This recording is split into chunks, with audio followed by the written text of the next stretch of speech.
नाज़रीन ताकि ॿुधाईंदा हलूं त उमरकोट प्रेस क्लब जे साल 2021 लाइ इलेक्शन कमेटी पारां नई बाडीअ जो नोटिफिकेशन जारी कयो वियो।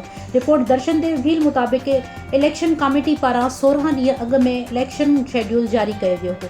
इलेक्शन में हिस्सो वठण लाइ कलम दोस्त पैनल पारां इलेक्शन कमेटी पारां जारी शेड्यूल मुताबिक़ फारम जमा करायो वियो, जॾहिं त फारम जमा कराइण जी आख़िरी तारीख़ ताईं इलेक्शन कमेटी आॾो ॿियो को बि नामज़दगी फॉर्म जमा न थियो।